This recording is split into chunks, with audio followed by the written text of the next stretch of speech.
partire da Paolo Pizzolato, di Prima il Veneto. Buonasera Pizzolato. Sentiamo come la vede Paolo Pizzolato, che di Prima il Veneto, però ha anche dei trascorsi nella Lega. Sì, effettivamente per quello che io continuo a essere, continuo ad avere questo scetticismo.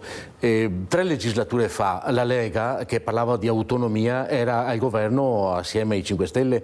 Nel corso degli anni di legislatura l'autonomia non abbiamo visto assolutamente nulla. 2 legislature fa la Lega all'interno con Forza Italia praticamente e tutti quelli di sinistra, e si parlava ancora di autonomia e si cercava di fare qualcosa. Io cerco di fare a memoria qualcosa che la gente possa ricordare.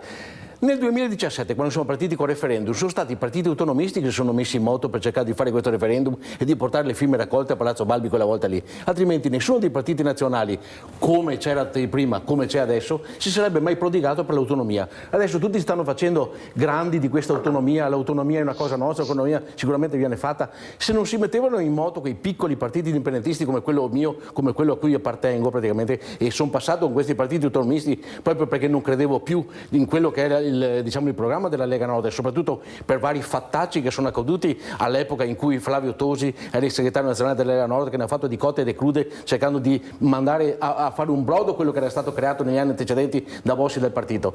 In questo momento il mio scetticismo continua a esserci ancora, perché avendo visto tutti questi anni persi, tutte queste occasioni perse, ripeto, con i grillini e con la Lega Nord al governo, quella volta è passato prima il reddito di cittadinanza anziché l'autonomia, con tutto quello che stavamo combattendo, è logico che una persona continua a stare scettico. Continua a stare scettico, così come sono scettici i milioni di veneti che in questo momento stanno aspettando. Potrebbe essere la volta buona, sarei grato alla Meloni e ai Fratelli d'Italia se potessero portare avanti questa cosa, però logicamente sapendo certe volte, in certi momenti, con chi ho avuto a che fare, in tutta realtà, in tutta sincerità, adesso spero che sia una cosa reale che vada avanti e che si possa fare, però vedremo anche a che prezzo. Questo sarà quello da discutere questa sera. D'altro canto è stato anche un processo molto lungo, ovviamente non è uno scherzo fare una riforma amministrativa di questo livello. Tra l'altro, Pizzolato, c'è da dire che adesso nella Lega non c'è più né lei né Flavio Tosi, per cui alla fine avete proprio preso strade diverse. Lega che poi non si chiama più Lega Nord adesso, è Lega Salvini Premier. Dobbiamo ricordare che il nome con cui è registrato è un altro partito rispetto a quello precedente. Chiaramente Pizzolato è d'accordo, io credo, con questa proposta della Lega, no Pizzolato? In Brasile? Sì, è logico, perché volevo fargli una domanda proprio specifica, tecnica, perché uno potrebbe dire, bene, insegniamo il Veneto nelle scuole, io potrei chiederle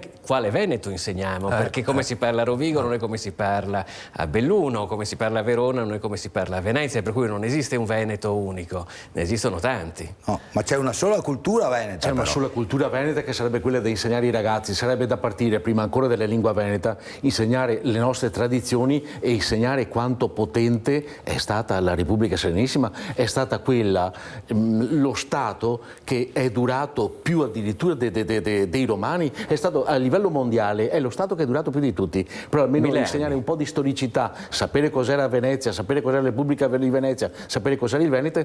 Poi se eventualmente all'interno di ogni territorio, come diceva lei giustamente, a Rovigo si parla un tipo di dialetto, a un altro tipo di dialetto, si può anche curare localmente il dialetto all'interno delle scuole, per cui non serve che un ragazzo di Rovigo possa imparare il dialetto bellunese o il dialetto di Verona. Praticamente se lei insegna a scuola a Mira, dove abito io, il dialetto che si parlerà è un veneziano normalissimo, che non è neanche quello di Venezia, che è già differente a 15 km perché di distanza. Le differenze le sentiamo già nell'arco di 10-20 chilometri. L'insegnante di Veneto, che dovrebbe prodigarsi per insegnare ai ragazzi all'interno di quella scuola, dovrebbe adottare la lingua che in quel momento si parla in quella zona, diciamo così, per cui potrebbe essere localmente fatto in questa maniera, anche perché penso verrebbe dedicata sinceramente, in tutta onestà, delle ore, pochissime ore alla settimana, da quello che si capisce, perché non credo a certe prospettive che possono realizzarsi in questa maniera. Io volevo chiedere anche a Pizzolato, per esempio, lei, sapendo che lei fa attività politica, che cosa le dicono i suoi concittadini? Lei abita nel Miranese, se non erro, lei è originario di Mira, abita comunque sempre in provincia di Venezia. Sì, ma oltretutto, a parte il lato politico, io sono un quadro direttivo di una banca di credito cooperativo, per cui a noi sono già arrivati i report di quello che saranno le situazioni di ottobre, novembre, dicembre, gennaio, febbraio, marzo. Ed è una cosa assolutamente impensabile quello che certe volte viene detto per televisione e quello che certe volte viene discusso, perché noi in mano abbiamo dei dati che sono sinceramente da restare stralunati. si parla di 7 milioni di persone sotto la soglia di povertà, sono 7 milioni di famiglie e non di persone sotto la soglia di povertà. Abbiamo un livello medio, il ceto medio, io dipendente bancario, quadro direttivo era un ceto medio, in questo momento se non lavoriamo in due non riusciamo a soddisfare le nostre esigenze, che non sono esigenze forti, sono esigenze poverissime. Io ho un'auto che ha 11 anni e non riesco a cambiarla perché le esigenze familiari in questo momento sono talmente ristrette che non puoi permetterti di poter acquistare tutto quello che vuoi. E la mia condizione è la stessa di tante altre famiglie che una volta andavano a fare le spese quando con 100.000 lire riuscivi a riempire il carrello, adesso con 100 euro fai da ridere. Ma la situazione più preoccupante è quella soprattutto nei confronti dei pensionati, ed è per quello che io sono incattivito in una maniera bestiale relativamente al reddito di cittadinanza, che portano ancora a casa certi 580 euro al mese di pensione in due nella loro casetta dove bruciano con la stufa alla legna, ma non è una cosa da Pinocchio, da favola, è una cosa soprattutto nel Veneto, in una delle regioni con più tradizioni diciamo villiche, contadine, che continua a ripetersi, e in questo momento la gente non si rende conto che ci sono situazioni e drammi dove alcuni pensionati, alcuni vecchi e anche ragazzi di medio ceto non vanno più in farmacia, non vanno dal dentista e non possono procurarsi determinate medicine perché il loro lavoro percepiscono all'interno del loro lavoro 1.200-1.400 euro. Se sei monoreddito all'interno della famiglia, con 1.400 euro non vai da nessuna parte, finisci il mese che non sai che parte girarti, e i dati che a noi sono arrivati fino a marzo, giustamente come diceva Venturato, soprattutto nel settore edilizio, che subirà un tracollo a causa dell'aumento del costo del ferro, delle materie laterizie, sarà una cosa che dilanierà nel 2023 l'economia italiana. Stiamo parlando di recessione, 12%, eccetera, eccetera. Il nostro PIL ogni giorno, in base all'analisi delle banche, degli istituti dell'Europa, subisce un tracollo sempre maggiore.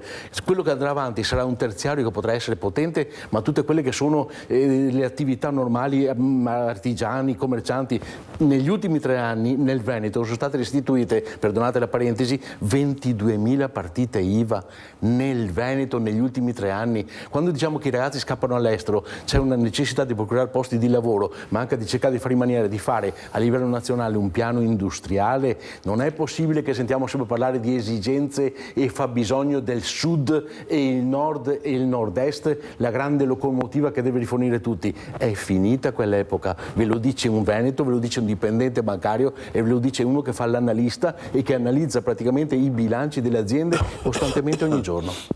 Io volevo chiedere proprio a Pizzolato invece, che prima ci ha disegnato così bene il quadro per quello che riguarda soprattutto i pensionati, per quello che riguarda invece le giovani coppie e quindi chi dovrebbe mettere su famiglia. Ma uno come me ha una rabbia addosso. Nei paesi del nord nasce un bambino e vige il proverbio dalla culla alla cassa. Anche brutto da dire, per carità di Dio. La media degli stipendi, Finlandia, cose di questo genere, è di circa 1.400 euro, una cosa impensabile.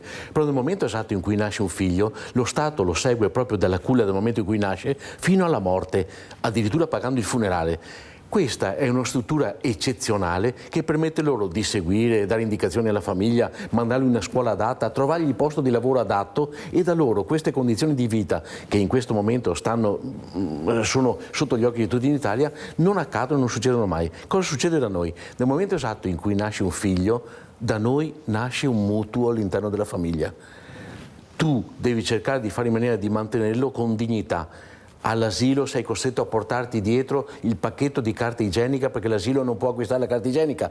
Il grembiulino devi portarlo adeguato perché c'è quello che ha più soldi e quello che ha meno soldi, per cui devi stare attento a cosa fai.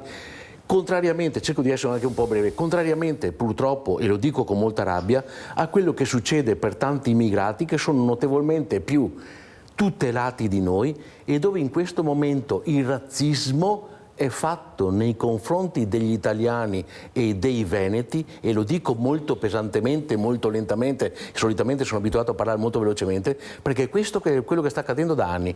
Nel momento esatto in cui arrivano tutti questi immigrati, tutte queste persone sono super tutelate e super protette perché devono avere i diritti, più che doveri, devono avere sempre diritti, devono avere sempre di tutto e di più, l'italiano sta calando e sta sempre più scendendo in un pozzo dove non c'è assolutamente fine. il Veneto sta scendendo sempre di più e dove tutta questa gente, bene o male, sta invece salendo. Infatti prima o dopo ci sarà una saturazione di rabbia che secondo me porterà nel corso degli anni a venire, spero di non riuscire mai a vederla, a un qualcosa anche di eclatante, di molto pesante. Sono parole molto dure, ma questo è quello che accadrà sia nel Veneto sia in tutta Italia.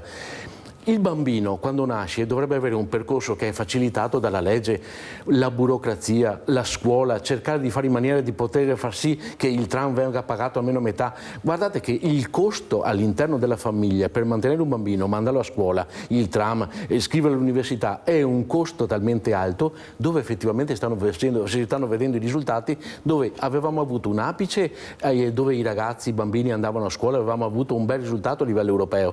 In questo momento, nell'ultimo biennio, guardate che abbiamo il 64% nel sud di ragazzi che abbandonano le scuole medie, cioè finita la quinta elementare non vanno più a fare le medie, e questo è di una gravità unica. Quando si parla di laureati, facciamo anche un confronto che è un po' brutto da fare, noi abbiamo laureati che se per caso vieni fuori dalla Bocconi trovi subito posto di lavoro, se vieni fuori da un'altra parte sei costretto anche tu a cercarlo oppure andare all'estero. Non è uno Stato che è basato su quello che può essere la costruzione di una famiglia, di un futuro adeguato per i giovani. È per quello che in questo momento c'è tanta confusione, non si sa come fare e tante famiglie sono restie non solo in questo momento a fare figli, ma anche addirittura a sposarsi e mettere in moto una famiglia, perché ci sono sempre più singoli in Italia. Quello che noi vediamo quando apriamo i conti correnti, quando diamo dei prestiti, dei mutui, sono persone che vivono da sole, che fanno famiglie da sole, ma non le fanno solamente fino a una certa età, le fanno per sempre, proprio perché sia il costo della vita, sia purtroppo anche a livello psicologico all'interno di questo Stato, all'interno dell'Italia, sta scendendo quello che era l'affezione a questo Stato, a quello che si faceva una volta, che poteva essere la voglia di fare figli, la voglia di lavorare in campi, non esiste più. Anche se magari non sta da solo, ma stare in due perché ci vogliono 2 stipendi per andare avanti in alcuni casi, anche se qualcuno sosteneva, adesso non mi ricordo chi, ed era anche una battuta per certi versi un po' spiritosa, invece adesso ci vuole anche l'amante in casa, cioè lei è l'amante perché bisogna essere in 3 con l'aumento dei costi per coprire tutte le spese. Un micro intervento di pochissimi secondi. Noi davamo anni addietro, io ho 42 anni di banca, i mutui casa, soprattutto anche le giovani coppie, con molta facilità. All'interno della regione Veneto c'erano i fondi di rotazione che permettevano di finanziare i ragazzi fino a 50.000 euro, dove il 25%, dove il 50% era gratuito, l'altro 50% aveva un tasso dell'1% e l'altro pagavano i ragazzi. Guardate che in questo momento noi, per dare un mutuo casa a un ragazzo che ha iniziato a lavorare, una coppia che ha appena iniziato a lavorare, a meno che tu non abbia anni di lavoro, sei stabile da tantissimi anni che lavori, chiediamo la firma dei genitori, di quelle garanzie che sono talmente astruse, ma che sono derivate purtroppo dagli obblighi che ci ha imposto l'Europa, perché noi gli affidamenti, i mutui, i prestiti, non li diamo più come una volta quando guardavi la persona negli occhi, stringevi la mano, certe volte prendevi delle bidonate, ma eri sicuro di portare a casa il risultato. In questo momento sei affidato a una macchina, la macchina ti dice se posso dare a Marrone il fido, il mutuo chilometraggio che lo conosco da anni oppure no. Se la macchina mi dice no, non c'è più nessuno che possa scavalcare la macchina e che possa dare l'affidamento a Marrone. Cosa farà lui? Dovrà rivolgersi a una finanziaria, a qualcuno che è quello un po' più andante, più permissivo della banca, ma che è quello che ti applica tassi e che poi ti viene a mangiare tutto non appena salti la prima rata. Infatti in Italia le sofferenze stanno aumentando proprio perché ci sono persone che si affidano a personaggi ambigui, fra virgolette usurai, e a finanziari che purtroppo non sono tanto omologate e tanto organizzate, che poi ti portano via tutto quanto. Per quello bisogna stare molto attenti. Ripeto, mettere al mondo un bambino è un mutuo. Io non so se prima il Veneto si senta di centrodestra o di centrosinistra, Pizzolato. Di dove siete? La mia origine è logicamente basata su quello che era un partito di centrodestra. Prima il Veneto, così come tanti altri partiti indipendentisti, è un partito che sta lottando, tralasciando centro-sinistra, centrodestra, quello che può essere l'identità che qualcuno vuole dare, dove noi stiamo cercando di lottare per portare avanti quello che erano le problematiche che sono state fatte, che sono state messe in moto nel 2017. Volevamo quella briciola in più per un Veneto che meritava qualcosa in più. A noi sarebbe andato bene anche diventare una regione a statuto speciale, così come tante altre regioni potevano diventarlo, ma era perché era ora di finirla, di mungere quella vacca del nord-est che portava giù soldi a Roma senza poter ottenere nulla. Piccolo riassunto, se abbiamo un residuo fiscale dove mandiamo giù 17 miliardi in più a Roma e ce ne tornano indietro 3-4, logicamente quei 10-12 a noi mancano, per cui i servizi da noi costano di più.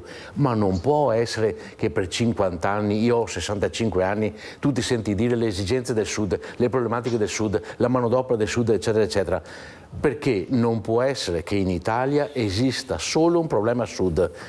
Facciamo un piccolo passaggio, Lei lo sa perfettamente, così come sanno tanta gente perfettamente, che nel momento esatto in cui qualcuno del Sud ha una laurea o riceve una laurea con un punteggio notevolmente più grande, perché poi trasferendosi al nord possono partecipare tranquillamente ai nostri concorsi, questa è una cosa super risaputa per cui non sto offendendo assolutamente nessuno, e cercare di fare in maniera di entrare nell'ambito del lavoro prima di altre persone del nord che invece sono un po' più dure a livello scolastico e ottengono dei voti che sono notevolmente minori. È una cosa risaputa ormai da anni e anni, ma non può continuare questa cosa, per cui noi non volevamo tagliare l'Italia a metà o spezzare completamente tutto quanto, volevamo fosse portato avanti quello che poteva essere l'ambizione del Veneto di diventare un qualcosa di più della normalità.